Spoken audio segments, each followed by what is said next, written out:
La visite de Gadrine Colonna intervient alors que la Chine est sous le coup d'une enquête de l'Union européenne sur les subventions accordées aux véhicules électriques.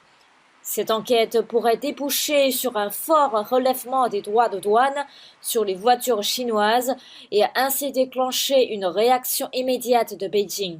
Dans l'affaire des voitures électriques, il y a une tension, une exaspération même qui monte dans un certain nombre de pays européens. Il n'y a pas unanimité au sein de l'Union européenne. En fait, on s'aperçoit que les trois économies dominantes sont des économies qui sont beaucoup centrées sur l'automobile. L'Allemagne, la France et l'Italie.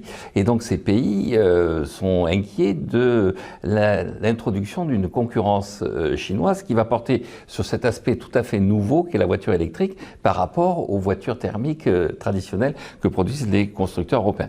Donc il y a une démarche objectivement protectionniste. En l'occurrence, la Chine va avoir trois alliés dans cette affaire. Un premier allié, c'est le consommateur. C'est-à-dire que les consommateurs disent explicitement, directement ou indirectement par l'intermédiaire des journaux, que si on veut décarboner l'économie, si on veut passer à l'électricité, eh bien il faut faire en sorte que ce soit le moins cher possible pour que le plus d'automobilistes possible puissent en acheter. Et donc les produits chinois étant nettement moins chers que les autres produits, il est assez naturel qu'on les laisse entrer. Le deuxième allié, c'est les pays qui ne sont pas producteurs d'automobiles, je pense notamment aux pays d'Europe de l'Est, comme la Pologne ou la Hongrie, qui disent que finalement, concrètement, faire baisser les prix, ne pas préserver systématiquement l'industrie franco-allemande, c'est pas dangereux.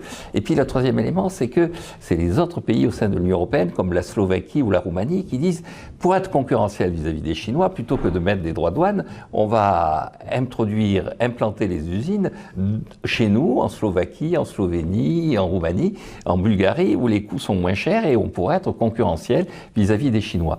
Le bilan de tout ça, c'est que l'Union européenne est plutôt soumise à la pression des pays dominants, c'est-à-dire l'Allemagne et la France et l'Italie, mais que le jeu n'est pas totalement clos. C'est-à-dire qu'il y a quand même des arguments en faveur de maintien d'une liberté de circulation et d'entrée des produits chinois, parce que ça fait baisser les coûts et parce que ça génère par la concurrence une forme d'activité dans des pays qui sont tout à fait partants pour être les concurrents immédiats des Chinois.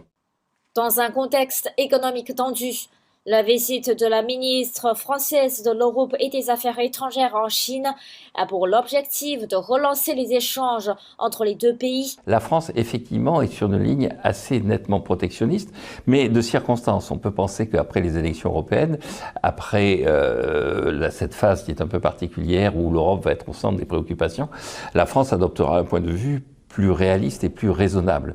Mais il ne faut pas se faire d'illusions. Si elle maintient à moyen terme cette propension à vouloir faire du protectionnisme, en fait la France va se heurter à deux types de positions.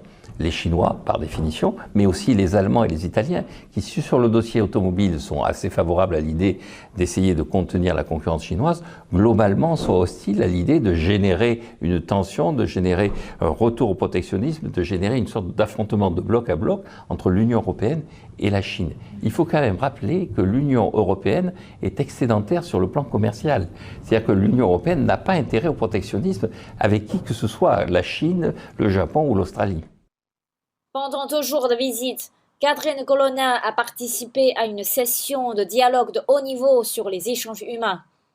Plusieurs accords ont été signés entre la France et la Chine sur des projets concrets dans des domaines comme l'éducation, la science, la technologie et l'innovation, la culture et le tourisme. La France se veut avoir une diplomatie originale dans le bloc occidental, au sein du bloc atlantique. Néanmoins, la France a quand même deux priorités. La première priorité, c'est de rééquilibrer son commerce avec la Chine. Donc elle veut absolument que la Chine soit davantage ouverte à ses produits, et pas uniquement au luxe. C'est-à-dire que la France, en Chine, c'est beaucoup le luxe, le vin, le cognac et tout ça, d'avoir une vision un peu plus large de ce que peut fournir la France à la Chine. Et il y a un enjeu qui est de mieux en mieux perçu par nos dirigeants, c'est la présence d'étudiants chinois en France. C'est-à-dire que la France se positionne sur beaucoup de marchés comme étant une alternative à l'enseignement anglo-saxon, un enseignement qui se fait moitié en français, moitié en anglais, mais un enseignement qui a une originalité par rapport à l'enseignement anglais ou américain. Et là, je pense que là aussi, la Chine peut se tourner vers la France et que la France a un rôle à jouer dans cette coopération et ces échanges entre le monde universitaire, le monde intellectuel chinois et le monde intellectuel et universitaire français. Selon Catherine Colonna, dans tous les niveaux, la mobilité est la clé. Cette visite clôt 8 mois de contacts très denses et à tous les niveaux entre les deux pays afin de préparer le 60e anniversaire de l'établissement des relations diplomatiques entre la France et la Chine en 2024.